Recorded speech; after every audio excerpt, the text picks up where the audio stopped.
बिल्कुल किया है, क्योंकि सबसे आसान और सबसे शायद मजबूत जो INDIA हो सकता था वो बिहार में, लेकिन इसके बावजूद भी 2 रैलियां, एक मुंबई एक पटना, इसके बावजूद भी अब तक वो सीट एडजस्टमेंट की घोषणा नहीं कर पाए हैं। तो ये बिहार जैसे राज्य में भी, जहां पर उनकी ताकत अपेक्षाकृत मैं मजबूत मानता था, उसमें भी वो पीछे रह गए। एक बात ये है।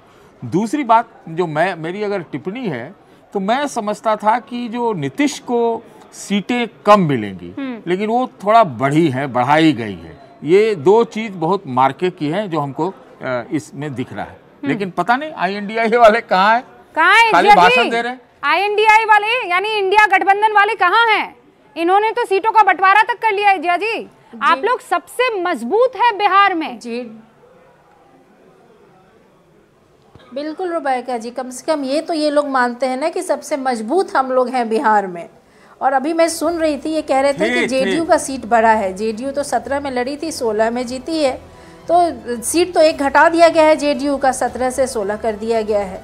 और दूसरी बात, इंडिया अलायंस की बात कर रहे हैं, तो बस अनाउंस करने भर की देर है और वो जल्द ही आपको अनाउंस कर दिया जाएगा। और किनको कहाँ से लड़ना है, जिनको लड़ना है उनको बता दिया गया है, बस आप तक अनाउंस कर दिया। मैडम आपसे ये सुनिए मैडम, मैं सिर्फ इतना कहना चाह रहा हूँ कि विपक्षी एकता की शुरुआत बिहार से हुई थी, और नीतीश के चले जाने के बावजूद भी आज आप तक अभी तक घोषणा नहीं कर पाए हैं। मैं ये कह रहा हूँ, अब चुनाव तो अब क्या है, अगर पहले चुनाव हो जाता तो बहुत चीजों की शुरुआत होती है। जी हाँ, वो सही है आपकी बात। बिहार में बहुत राजनीतिक बदलाव की शुरुआत होती है और इस बार भी होगी। सीट शेयरिंग अगर आप लोग पहले अनाउंस कर लिए तो आप ठीक है, खुशफहमी में रहे।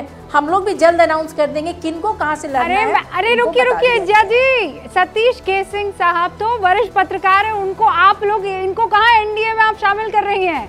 ये तो वरिष्ठ पत्रकार हैं। और मैं आपको बता दूं कि अगर आप इनको सुनेंगी जिया जी, सुनिए जिया जी, आप अगर इनको सुनेंगी तो ये ना BJP के हैं, ये ना कांग्रेस के हैं। सच्ची बात ये किसी के नहीं है। मैं समझ गई, पत्रकार होंगे तो उम्मीद करती हूँ कि ये न्यूट्रल ही होंगे। पत्रकार हैं तो मैं उम्मीद करती हूँ कि ये न्यूट्रल ही होंगे। उनकी पत्रकारिता को न्यूट्रल ही रहना चाहिए, चाहे TV चैनल्स हो चाहे इलेक्ट्रॉनिक हो। पर जी आपने उनकी टिप्पणी भर से उनको NDA का हिस्सा बना दिया।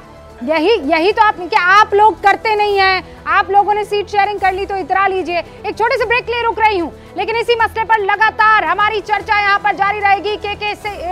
के शर्मा जी हमारे साथ मौजूद हैं, इज्जिया यादव हमारे साथ मौजूद है, तहसीन पुनावाला, सतीश केसिंग, और यहाँ पर आपको राजनीतिक विश्लेषक हमारी खास शुभ रास्ता जो है वो नजर आ रही है। लौटेंगे एक छोटे से ब्रेक के बाद। आप देखते रहिए न्यूज़ 18 इंडिया।